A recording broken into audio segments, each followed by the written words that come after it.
अस्सलाम वालेकुम students.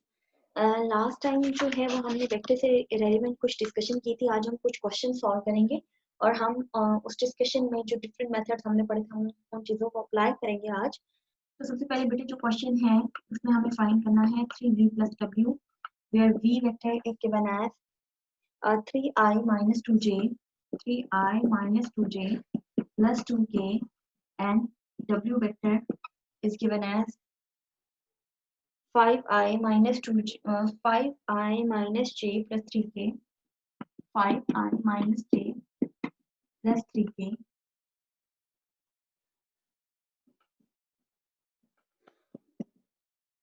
In order to find this magnitude, we will first solve 3v minus w.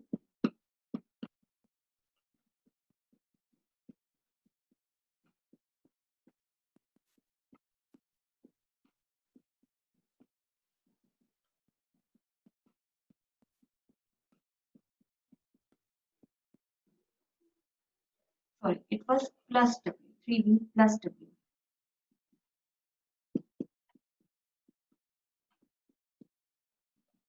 9i plus 5i 14i minus 6j minus j minus 7j plus 6k plus 3k becomes 9k. This quantity is 3v plus w. The next step will be of taking the magnitude. The process of finding the magnitude was taking the square of the coefficients and then adding all of them. It becomes 196 plus 49 plus 81. This quantity is 236 and the answer is 326. 326. The answer is 326 and the answer is magnitude of 3v plus w is 326. The next question that we want to solve is also relevant to the magnitude. The question is find alpha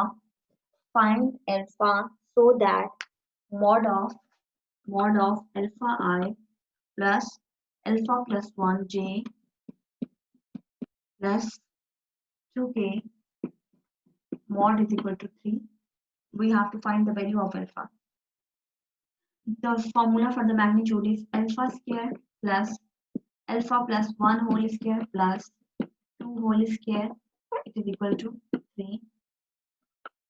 Alpha square plus a plus b whole square becomes a square plus b square plus 2ab plus 2 square means 4 is equal to 3. Alpha square plus alpha square becomes 2 alpha square plus 1 plus 2 alpha plus 4 is equal to 3. 2 alpha square plus 2 alpha plus 5 is equal to 3. 2 alpha square plus alpha plus 2 alpha plus 5 is equal to 3. In order to remove this square root, we will apply square on both sides. We will apply square on both sides. And when we will apply square, the square root will be cancelled out and will be left with 2 alpha plus 5 is equal to 9. 2 alpha plus 5 is equal to 9. 9 को left side पे shift करवा देते हैं तो बचेगा 2 alpha square plus 2 alpha plus 5 minus 9 is equal to 0. 2 alpha square plus 2 alpha minus 4 is equal to 0. Minus 4 is equal to 0. अब हम बेटे स्क्रीन को ऊपर से इरेज करते हैं ताकि हम क्वेश्चन को फर्दर सॉल्व कर सकें. Dividing the whole equation by 2. पूरी इक्वेशन को जब हम 2 से डिवाइड कर देते हैं it becomes alpha square plus alpha minus 2. First of all take common 2. अच्छा, आप पूरी इक्वेशन को 2 से डिवाइड कर लें या 2 को राइट साइड पे आके डिवाइड कर लें. दोनों तरीके से आपके पास बचेगा alpha square plus alpha minus 2 is equal to 0. अब हम इसके आगे बेटे फैक्टराइजेशन कर सकते हैं. 2 alpha minus 2 is equal to 0.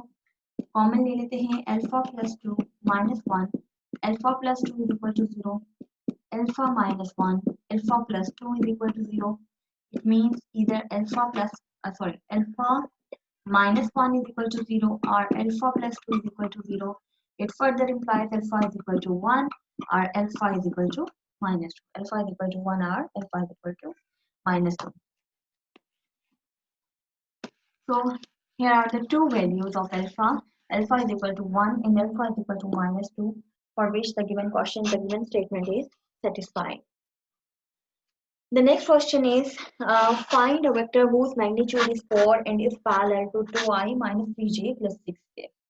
Find a vector whose magnitude is 4 and is parallel to the vector 2i minus 3j plus 6k and is parallel to the vector 2i minus 3j plus 6k.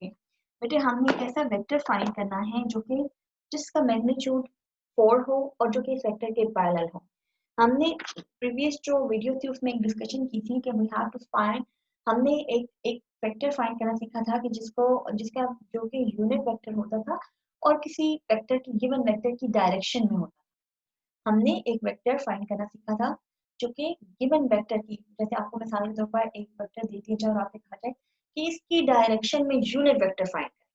ये vector दे दिया जाए और कहा जाए इसकी direction में unit vector find करें, तो उसका मेथड क्या होता था कि इसकी डायरेक्शन में कोई भी यूनिट वेक्टर कैसे फाइंड करते थे कि अगर बेटे आप इसको इसके मैग्नीट्यूड से डिवाइड कर देंगे, इस वेक्टर को इसके मैग्नीट्यूड से डिवाइड कर देंगे तो वो यूनिट वेक्टर आ जाएगा और वो जो यूनिट वेक्टर होगा वो इस वेक्टर की डायरेक्शन में होगा. अच्छा, अब यहाँ पर स्टेटमेंट क्या है, find a vector whose magnitude is 4. Magnitude को हम बाद में डील करेंगे. Whose magnitude is 4 and is parallel to this vector. तो बेटे पैरेलल टू दिस वेक्टर होने का मतलब यही है कि जो कि इसकी डायरेक्शन में हो. ऑफ कोर्स के वेक्टर इसकी डायरेक्शन में होगा तो वो इसके पैरेलल होगा, या वेक्टर इसके पैरेलल होगा तो वो इसकी डायरेक्शन में होगा, दोनों बातें सेम है. तो इसलिए हमने वही वेक्टर फाइंड करना है, वही मेथड अप्लाई करना है कि हमने इसकी डायरेक्शन में अगर कोई यूनिट वेक्टर फाइंड करना हो तो हम क्या करते थे कि हम इस वेक्टर को इसके मैग्नीट्यूड से डिवाइड करते थे. Let u be the vector let u be the vector the vector the required vector the required vector that has the same direction r. हम ये भी लिख सकते हैं that has the same direction r that is parallel to the given vector. ठीक है कि हमारे पास u लेट सपोज कि वो वेक्टर है जो कि गिवन वेक्टर के पैरेलल है. u वेक्टर है जो कि गिवन वेक्टर के पैरेलल है. तो हमने क्या करना है कि हम ऐसे यूनिट वेक्टर को, हमारे पास, मैंने आपको बताया कि हमारे पास यूनिट वेक्टर किसी वेक्टर की गिवन वेक्टर की डायरेक्शन में यूनिट वेक्टर फाइंड करने का क्या मेथड होता है कि हम इस वेक्टर को इसकी डायरेक्शन से फाइंड करते हैं, डिवाइड कर देते हैं. तो बेटे u वेक्टर क्या होगा कि इस वेक्टर को अगर हम इसी के मैग्नीट्यूड से डिवाइड कर दें, इस वेक्टर को अगर हम इसी के मैग्नीट्यूड से डिवाइड कर दें तो ये होगा जो वेक्टर पैरेलल है इस वेक्टर. तो ये क्या बनेगा 2i minus 3j plus 6k it is equal to under root 2 square meaning 2 square plus minus 3 square plus 6 square.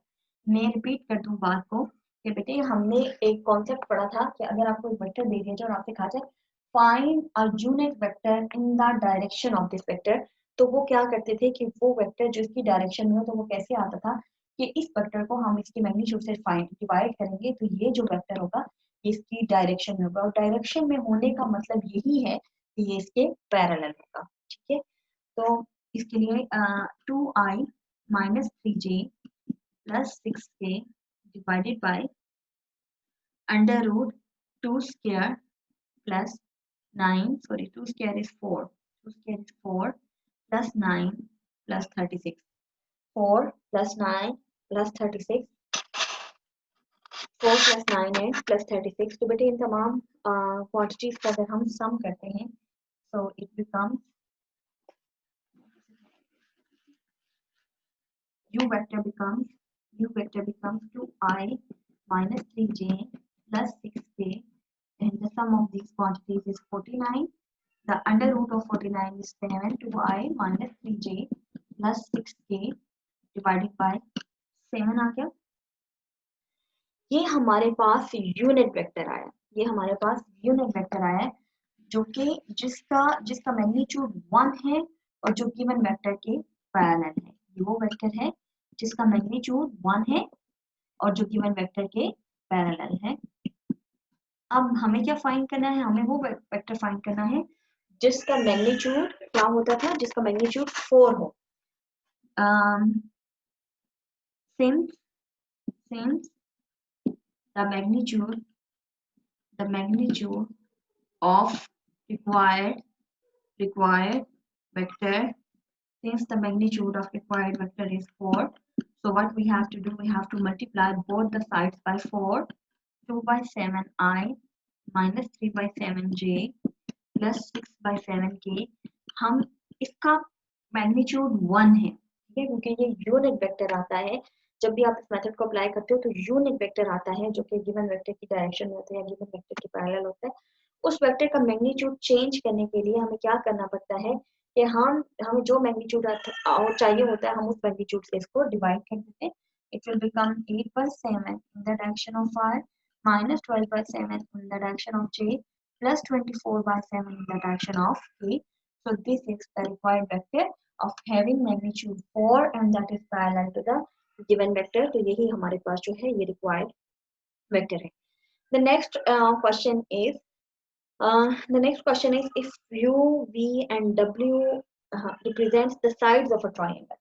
u, v हमारे पास बेटे 3 वेक्टर्स गिवन हैं और वो वेक्टर्स जो हैं वो हमें बताया गया है कि these constitute the sides of triangle। These vectors constitute the sides of a triangle। Find the value of v and we have to find the value of v। u vector is 2i plus 3j plus 4k plus 3j plus 4k। v vector is minus i plus 3j minus k plus 3j minus k and w vector is I plus 6j plus ck plus 6j plus ck। बेटे question ये है कि these three vectors form the three sides of a triangle। ये 3 vectors से triangle की 3 sides बन रही हैं। तो अब आप जो है वो z की वैल्यू फाइंड करेंगे। z ये है, ठीक है, z की वैल्यू फाइंड करनी है। होता क्या है बेटे कि जब वेक्टर्स ट्रायंगल की 3 साइड्स बनाती हैं, लास्ट जो हमने जो लास्ट वीडियो थी वेक्टर से रेलेवेंट उसमें हमने देखा था कि आपको अगर याद हो कि अगर ये वेक्टर और ये वेक्टर इन दो की डायरेक्शन इस तरह से होती थी तो जो थर्ड वेक्टर होता था, जो ये वेक्टर है, this will be the sum of these two vectors। This will be the sum of these two vectors। For instance कि अगर आप इस साइड को A का नाम देते हैं, this is the A vector, this is B vector and for instance this is C vector। तो ट्रायंगल लॉ ऑफ एडिशन बेटे जो हमने पढ़ा था वो क्या होता था कि this vector C will be the sum of A and B। C vector will be the sum of A and B। This was the triangle law of addition, ये हमने पढ़ा था। अब बेटे हम देख लेते हैं, अब अगर आपके पास 3 वेक्टर्स दिए हों और आपको ये बताया जाए कि ये ट्रायंगल्स की 3 साइड्स हैं, तो सबसे पहले आपने ये देखना है कि इन दो में से किसमें सम किया जाए तो थर्ड वेक्टर आ रहा है। यहाँ पर जरा देख लीजिए, 2 + 1 करेंगे तो ये 3 बनता है, ये 3 नहीं है। -1 + 1 करेंगे ये 0 बनता है, ये 0 नहीं है। लेकिन अगर आप 2 + -1 करेंगे तो वो +1 आता है, यस। 3 + 3 करेंगे तो ये 6 आता है, यस। तो इसका मतलब है कि बेटे u + v = w। u + v = w। तो हम यहाँ से देख लेते हैं, since u v w represents sides of a triangle। तो हमें बेटे so by triangle law of addition लिखते हैं या triangular law of addition of vectors, we know that w vector is equal to sum of u plus v vector। अच्छा बेटे जरूरी नहीं होता कि हमेशा w वेक्टर जो है वो u और v का सम बनेगा। हमें कैसे पता चला है कि हमने हर दो वेक्टर्स को सम करके देख लिया, क्या दिख आएगा, 2 + 1 = 3, ये 3 नहीं है। -1 + 1 इज 0, ये 0 नहीं है। तो जरा इन दोनों को करके देखें, 2 + -1 is 1, yes this is correct, it means u + v equal to w। So w बेटे लिख लें I + 6j + vk, this is v, that is the unknown that we have to find. 2I + 3j + 4k, और plus b vector क्या है, -I + 3j - k, and it further becomes, हम direct add कर लेते हैं।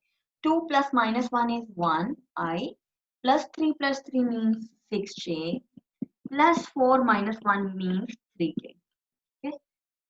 अच्छा, the two vectors are equal. The vectors on the right hand side and on the left hand side are equal, and the two vectors are equal only when they are all of three coordinates. The coefficients of I, j, and k are same. The coefficient of I on the both sides is 1, that is true. The coefficient of j on both sides is 6, that is true. The coefficient of k on the one side is z and on the other side is 3, it means z is equal to 3. So by comparing coefficients, we know that z is equal to 3. Z is equal to 3. So this is the value of z for which the given vectors represents the sides of a triangle. ठीक है, ये triangle law of addition जो हमने पढ़ा था, ये उसका थोड़ा सा एक हमारे पास प्रॉब्लम आया था। अब हम देखते हैं आगे, हम 3-4 क्वेश्चन और डिस्कस कर लेते हैं जिससे हमारे कॉन्सेप्ट और क्लियर हो जाएंगे। अच्छा बेटा, एक क्वेश्चन है प्रॉब्लम, वो ये है कि फाइंड टू वेक्टर्स और two vectors of length 2 parallel to the vector v is equal to 2I - 4j + 1. अब प्रॉब्लम क्या है, we have to find two vectors that are parallel to this vector and their length should be 2, their magnitude should be 2. तो magnitude को तो फिलहाल छोड़ दें, magnitude को हम जो है वो बाद में टैकल कर लेंगे।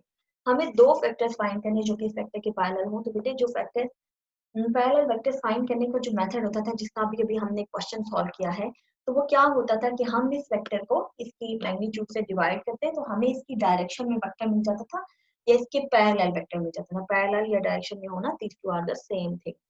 अच्छा, अब हमें यहाँ पर एक वेक्टर नहीं फाइंड करना, हमें यहाँ पर दो ऐसे वेक्टर्स फाइंड करना है। तो बेटे होता क्या है, जब हम इस वेक्टर को इसकी मैग्नीट्यूड से डिवाइड करते हैं तो वो मैग्नीट्यूड के साथ हमने दो वेक्टर्स फाइंड करने, तो हम प्लस और माइनस दो साइंस लेंगे। मैग्नीट्यूड के साथ हम प्लस और माइनस दो साइंस लेंगे। इसकी रीजन क्या होगी, प्लस साइन के साथ जो वेक्टर आएगा, प्लस साइन के साथ, वो वेक्टर इस वेक्टर की डायरेक्शन में होगा। वो वेक्टर इस वेक्टर के पैरेलल तो होगा लेकिन इसकी डायरेक्शन में होगा। फॉर इंस्टेंस इसकी डायरेक्शन में होगा, ठीक है। ये पॉजिटिव साइन के साथ जो हम लेंगे वेक्टर, जैसे हमने प्रीवियस केस में लिया था, हमें पैरेलल वेक्टर फाइंड करना था तो हमने जस्ट यहाँ पर पॉजिटिव वैल्यू ले ली थी, तो हमारे पास इस तरह का वेक्टर आ गया था। जब आप ये नेगेटिव वैल्यू लेंगे तो आपके पास वेक्टर जो आएगा वो भी इस वेक्टर के पैरेलल होगा लेकिन वो इसके ऑपोजिट डायरेक्शन में होगा। तो बेटे अब होता क्या है, अब ये तब होता है कि जब हम मैग्नीट्यूड के साथ नेगेटिव वैल्यू लेते हैं, ठीक है। अब हमें ये दोनों वेक्टर्स जो हैं ये गिवन वेक्टर के पैरेलल हैं। अब अगर आपको क्वेश्चन आ जाता है find a vector in the direction of the given vector, in the direction of the given vector, तो बेटे आपने यही मेथड फॉलो करना है पैरेलल वेक्टर्स वाले, लेकिन आपने मैग्नीट्यूड के साथ पॉजिटिव साइन रखना है। अगर आपको क्वेश्चन आ जाता है find a vector that is opposite to the direction of the given vector, opposite to the direction of the given vector, you have to follow the same procedure, but in this time the sign of the magnitude will be negative. अगर आपसे ये कहा जाता है कि find a vector that is parallel to the given vector, तो अब आपके पास ये दोनों वेक्टर्स गिवन वेक्टर के पैरेलल हैं, तो दोनों ऑप्शंस आपके पास मौजूद हैं। आप चाहे तो पॉजिटिव साइन लें और आप चाहे तो नेगेटिव साइन लें, दोनों साइंस जो है वो लिए जा सकते हैं पैरेलल के केस में। यहाँ पर ये कहा जा रहा है कि पैरेलल वेक्टर फाइंड करें और दो पैरेलल वेक्टर फाइंड करें, तो इसका मतलब ये है कि दो पैरेलल कैसे फाइंड हो सकते हैं, हम पॉजिटिव साइन भी लेंगे और हम नेगेटिव साइन भी लेंगे। तो अब मुझे उम्मीद है कि आपको ये तमाम केसेस समझ आ गए होंगे। इस केस में बेटे हमें दो पैरेलल वेक्टर्स लेने, तो इस केस में हम मैग्नीट्यूड के साथ हम पॉजिटिव साइन भी लेंगे और हम नेगेटिव साइन भी लेंगे। So unit vector parallel to V is, ठीक है, वो यूनिट वेक्टर क्या होता है, unit vector parallel to V। आप चाहे तो इसे V हैट का भी नाम दे सकते हैं, आप चाहे तो इसे U हैट का भी नाम दे सकते हैं, आप चाहे तो इसे W हैट का भी कुछ भी नाम दे सकते हैं, इससे कोई फर्क नहीं पड़ता। This vector is 2i minus 4j plus 4k divided by magnitude of 2i, sorry, magnitude of 2i minus 4j plus 4k. Further, in the next step, it becomes 2i minus 4j plus 4k divided by, अब हम यहाँ पर जरा square root ले लेते हैं और square root के साथ प्लस माइनस दोनों साइन आएंगे, 2 square plus minus 4 square plus 4 square, it becomes 2i minus 4j plus 4k divided by plus minus under root 4 plus 16, it further becomes 2i minus 4j plus 4k divided by plus minus under root 36. The square root of 36 is 6. So these vectors are 2i minus 4j plus 4k divided by plus minus 6. So the two vectors parallel to V are with the plus sign and with the minus sign. अच्छा, एक plus sign के साथ है और एक minus sign के साथ है। अच्छा, अब ये वेक्टर्स जो हैं, क्योंकि ऑफ कोर्स जब आप प्लस साइन लेंगे तो एक वेक्टर आएगा और जब आप माइनस साइन लेंगे तो ये दूसरा वेक्टर आएगा। इसको हम बाद में टैकल करते हैं। पहले हम मैग्नीट्यूड का मसला हल कर लेते हैं। बेटे जो हमें रिक्वायर्ड वेक्टर था उसका मैग्नीट्यूड 1 नहीं होना चाहिए, उसका मैग्नीट्यूड क्या होना चाहिए, गिवन है कि उसका मैग्नीट्यूड 2 होना चाहिए। लेंथ या मैग्नीट्यूड एक ही बात है, उसकी लेंथ 2 होनी चाहिए। तो बेटे लेंथ 2 के लिए अब हमें क्या करना पड़ेगा, लेंथ 2 के लिए हमें दोनों साइड पे 2 से मल्टीप्लाई करना पड़ेगा। Required vectors of length 2 are, ठीक है, 2 से मल्टीप्लाई कर लेते हैं, it is equal to 2 into 2i minus 4j plus 4k divided by plus minus 6, 4i 2 से चले हम जो है वो कैंसिलेशन कर लेंगे। अब इन वेक्टर्स को हम अलग अलग करके लिख लेते हैं, सेपरेट कर लेते हैं, ठीक है। So the two vectors are,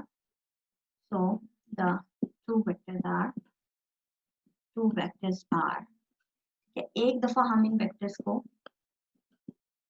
plus sign के साथ लिखेंगे और दूसरी दफा हम इन वेक्टर्स को माइनस साइन के साथ लिखेंगे, माइनस, कैंसिलेशन कर देते हैं, it further becomes 2 by 3i minus 4 by 3j plus 4 by 3k, sorry, minus 2 by 3i minus minus plus 4 by 3j plus minus minus 4 by 3, ठीक है। आप इसको वेरीफाई ऐसे कर सकते हैं कि यहाँ से साइन माइनस ऑपोजिट होने चाहिए, minus plus minus minus plus plus minus, ठीक हो गया। तो इसके साथ ही ये हमारे पास आंसर आ गया है इस क्वेश्चन का। नेक्स्ट क्वेश्चन है, find a vector of length 5 in the direction opposite to b. Find a vector of length 5 in the direction opposite to b. बेटे इस क्वेश्चन को मैं आपको पूरा सॉल्व नहीं करवाती, मैं जस्ट आपको बता दूंगी। b is equal to i minus 2j plus 3k। अच्छा, अब आपने बेटे एक ऐसा वेक्टर फाइंड करना है जो कि इसकी ऑपोजिट डायरेक्शन में हो और उसकी लेंथ 5 हो। तो अभी जैसे हमने प्रीवियस क्वेश्चन में डिस्कस किया बेटे कि यूनिट वेक्टर, सबसे पहले लेंथ 5 को हम बाद में टैकल करेंगे, सबसे पहले हम यूनिट वेक्टर फाइंड कर सकते हैं या फिर इसकी डायरेक्शन में या फिर इसके अपोजिट डायरेक्शन में और या फिर इसके पैरेलल, तीनों काम हो सकते हैं। अब हमें क्या गिवन है, हमें गिवन है कि आपने ऐसा वेक्टर फाइंड करना है जो कि इसकी ऑपोजिट डायरेक्शन में हो। तो मैंने आपको बताया था कि अगर सेम डायरेक्शन में फाइंड करना हो तो हम अंडर रूट के साथ पॉजिटिव साइन लेते हैं, लेकिन अगर आपने ऑपोजिट वेक्टर डायरेक्शन में वेक्टर फाइंड करना हो तो आप जो नीचे वाला स्क्वायर रूट होता है उसके साथ माइनस का साइन लेते हैं। ठीक है, तो आपने माइनस का साइन लेकर चलना होगा, उसको सॉल्व करना है। उसके बाद लेंथ 5 चाहिए होगी क्योंकि ये यूनिट वेक्टर आता है, तो लेंथ 5 के लिए आप लास्ट स्टेप में इसको 5 के साथ मल्टीप्लाई करवा देंगे तो इसकी लेंथ 5 हो जाएगी। ठीक हो गया। आई होप कि आप लोगों को ये क्वेश्चन जो है ये क्लियर होगा। अब इसके बाद हम नेक्स्ट क्वेश्चन के लिए क्वेश्चन में नहीं अटेम्प्ट करवा रहे क्योंकि क्वेश्चन बिल्कुल पिछले क्वेश्चन की तरह है। ठीक है, आपने इसको इसके मैग्नीट्यूड से डिवाइड करना है, स्क्वायर रूट जो डिनोमिनेटर में स्क्वायर रूट आएगा उसके साथ माइनस का साइन लगा देना है, और उसके बाद जो है वो आखिर में आपने इसे 5 से मल्टीप्लाई करवा देना है। तो ये बिल्कुल वही क्वेश्चन है। The next question is find a and b so that the vectors are parallel। हमारे पास गिवन है दो vector, we have to find the two given vectors are ai minus j plus 4k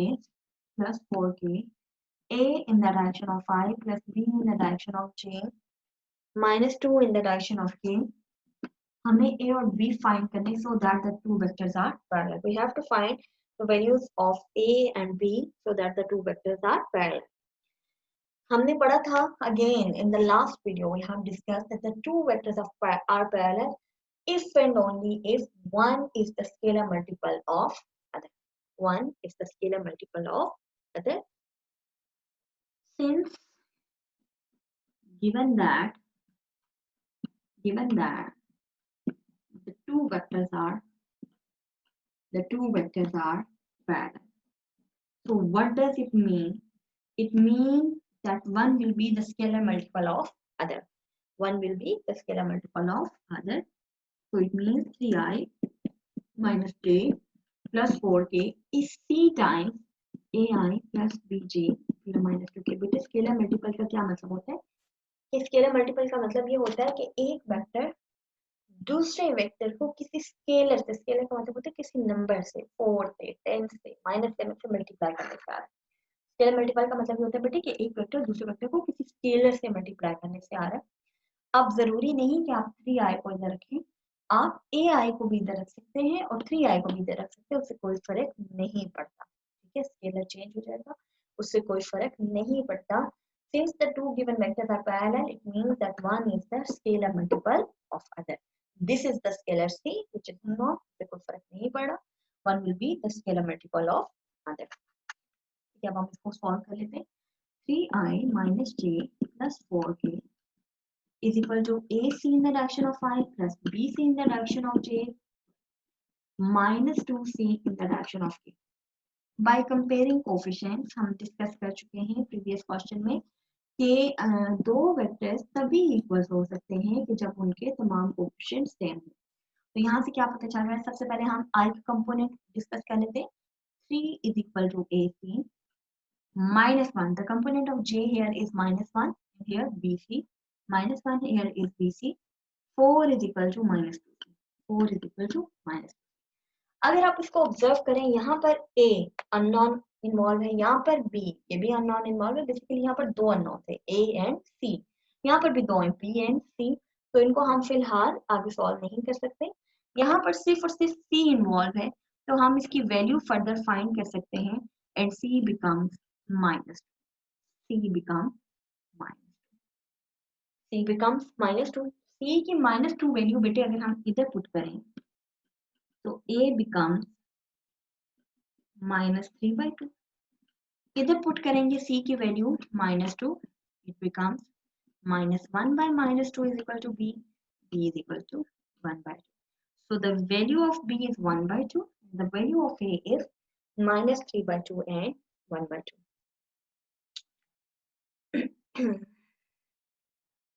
Now we move towards the last question, which is relevant to the direction cosine। अब बेटे हमारे पास दो terminologies आ रही हैं, एक है डायरेक्शन एंगल्स और एक है direction cosine.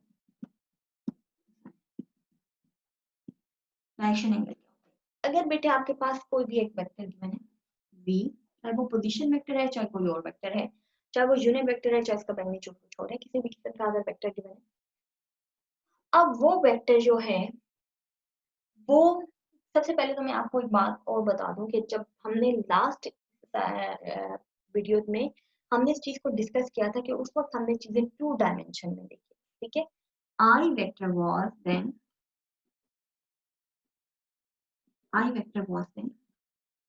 1, 0. But in the 3 dimension, I vector will be 1, 0, 0. X component will be 1, Y component will be 0, Z component will be 0. J vector, it will be 0, 1, 0. X component will be 0, Y component will be 1, Z component will be 0. K vector will be 0, 0, 1. All of them are the unit vectors in the direction of x-axis, y-axis, z-axis.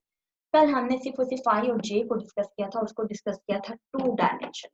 आज हम ये जो चीज discuss कर रहे हैं ये 3 dimension में है। This whole discussion lies in the space, ठीक है। 3 डायमेंशनल पार्ट में डिस्कशन लाइज, ठीक है। तो 3 डायमेंशनल में भी I, J और K यूनिट वेक्टर्स होते हैं along the x axis, y axis and. अच्छा, अब अगर कोई वेक्टर आप ले लेते हैं तो वो वेक्टर, ये जो I कंपोनेंट है जो एक्स एक्सिस की डायरेक्शन में होता है, तो इस I यूनिट वेक्टर के अलोंग ये कितना एंगल बना रहा है, J यूनिट वेक्टर के अलोंग ये कितना एंगल बना रहा है, और K यूनिट वेक्टर के साथ ये कितना एंगल बना रहा है। जैसे मिसाल के तौर पर अगर आप एक्स एक्सिस लेते हैं, वाई एक्सिस लेते हैं, z एक्सिस लेते हैं, ये आपके पास है I वेक्टर, ये आपके पास है J vector along the y axis, और ये आपके पास है K वेक्टर, ठीक है। अब I कंपोनेंट, अब अगर हम कोई भी वेक्टर लेते हैं V, तो हमने ये देखना है डायरेक्शन एंगल का क्या मतलब होता है कि वो वेक्टर, कोई भी वेक्टर जो है V, वो I जो हमारे पास एक्सिस है, I वाला एक्सिस है जो उसके अलोंग ये कितना एंगल बना रहा है, Y एक्सिस जो है जिसके अलोंग J लाई कर है, उस वेक्टर के साथ ये कितना एंगल बना रहा है, और K यूनिट वेक्टर जो है उसके साथ ये कितना एंगल बना रहा है। तो इन तीनों एंगल्स को हम डायरेक्शन एंगल्स कहते हैं, ठीक है। डायरेक्शन एंगल्स जो ये वेक्टर V जो है वो I कंपोनेंट के साथ बना रहे हैं, और J कंपोनेंट वाले एक्सिस के साथ बना रहे हैं, और K कंपोनेंट वाले एक्सिस के साथ बना रहे हैं, वेक्टर के साथ बना रहे हैं, उनको हम डायरेक्शन एंगल्स कहते हैं। और उन्हीं एंगल्स का जब हम कोसाइन कॉस अप्लाई कर देते हैं तो वो हमारे पास डायरेक्शन कोसाइन बन जाते हैं, डायरेक्शन कोसाइन बन जाते हैं। अभी हम देखते हैं कि इन डायरेक्शन कोसाइंस को और डायरेक्शन एंगल्स को हमने फाइंड कैसे करना है। बहुत सिंपल है, बहुत ज्यादा सिंपल है, हम जरा डिस्कस कर लेते हैं। एक वेक्टर बेटे हमारे पास गिवन है, v vector is equal to 3 in the direction of I minus j plus 2k, minus j plus 2k, ये हमारे पास वेक्टर v है, और हमें ये कहा जा रहा है इसके डायरेक्शन कोसाइन फाइंड करें। क्वेश्चन में सिर्फ और सिर्फ डायरेक्शन कोसाइन फाइंड करने हैं, लेकिन मैं आपको साथ में डायरेक्शन एंगल्स का भी बता दूंगी कि डायरेक्शन एंगल्स कैसे आए, ठीक है। अब डायरेक्शन कोसाइन किसी वेक्टर के कैसे फाइंड करने होंगे, बहुत बहुत सिंपल है। आप उस वेक्टर को, उस वेक्टर के मैग्नीट्यूड से, जिस वेक्टर के डायरेक्शन को साइन फाइंड करने, आप उस वेक्टर को उसके मैग्नीट्यूड से डिवाइड करते हैं, तो आपके पास डायरेक्शन को साइन आ जाते हैं। इस वेक्टर के डायरेक्शन को साइन फाइंड करने, इसको इसके मैग्नीट्यूड से डिवाइड करते हैं। फॉर इंस्टेंस हम इसको जरा करके देखते हैं, v vector divided by v vector magnitude is equal to 3i minus j plus 2k divided by magnitude of 3i minus j plus 2k, 9 minus j plus 2k divided by under root of 3 square plus minus 1 square plus 2 square, which is equal to 3i minus j plus 2k divided by 9 plus 1 plus 4, it becomes 14, 3i minus j plus 2k divided by under root 14, under root 14, it becomes under root 14। अब हम जरा इसके component को separate कर लेते हैं, ठीक है। हमने सिंपली इस वेक्टर को उसके मैग्नीट्यूड से डिवाइड किया, it becomes 3 by under root 14 in the direction of I minus 1 by 14 in the direction of j plus 2 by under root 14 in the direction of k, ठीक है। हमने इन तीनों कंपोनेंट्स को जो है वो सेपरेट कर लिया है। हमारे पास आई कंपोनेंट आ रहा है 3/√14 minus 1/√14 is j component, 2/√14 is k component. These three are the direction cosines. These three are the direction cosines, and the way of writing the direction cosine, the way of writing the direction cosine is 3/√14 minus 1/14, 2/√14. These are the direction cosines of given vector. बेटे मैं एक दफा फिर repeat कर दूं, हमने क्या किसी भी वेक्टर के डायरेक्शन को साइंस फाइंड करने हो, आपने उस वेक्टर को उसके मैग्नीट्यूड से डिवाइड कर देना और उसके कंपोनेंट्स को स्क्वायर ब्रैकेट्स में लिख लेना है, तो आपके पास ये डायरेक्शन कोसाइन आ जाएंगे।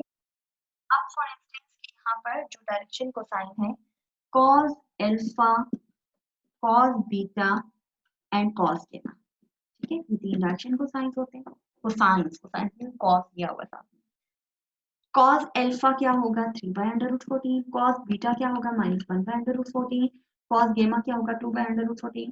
Alpha is the angle that the vector makes along the axis of I. Beta is the angle that the given vector makes along the axis of j vector, unit vector. Gamma is the angle that the given vector makes along the unit vector k. उसके axis के साथ जो ये है direction cosines, जो x axis के साथ, Y axis के साथ और जी एक्सिस के साथ, या जो यूनिट वेक्टर आई के एक्सिस के साथ, जे के एक्सिस के साथ और के एक्सिस के साथ ये वेक्टर बना रहा है। These are the cosines of those angles. अब अगर आपको वो direction, these are the direction cosines, अगर आपको वो डायरेक्शन एंगल्स पता करने हो, what will you do, you will take cos inverse of these values, the cos inverse of these values, तो ये आपके पास हो जाएंगे डायरेक्शन एंगल्स, ये आपके पास हो जाएंगे डायरेक्शन एंगल्स। होपफुली आपको ये सारा प्रोसेस जो है वो समझ आ गया होगा, डायरेक्शन को साइन फाइंड करने का, डायरेक्शन एंगल्स फाइंड करने का। हमने इसमें वेक्टर्स फाइंड करना सीखे हैं डिफरेंट मैग्नीट्यूड्स के, जो कि किसी वेक्टर के पैरेलल होते हैं, जो कि किसी वेक्टर की डायरेक्शन में होते हैं, जो कि किसी वेक्टर के ऑपोजिट होते हैं। फिर हमने जो ट्रायंगल लॉ ऑफ एडिशन है उसकी एक एप्लीकेशन आई थी वो देखी है। फिर हमने मैग्नीट्यूड से रेलिवेंट 2 क्वेश्चन अटेम्प्ट किए हैं। होपफुली आपको जो ये लेक्चर जो है ये इसकी समझ आ गई होगी। इसके साथ ही बेटे नेक्स्ट जो हमारा लेक्चर होगा उसमें मुलाकात होगी। Take care of yourself. Allah हाफिज़।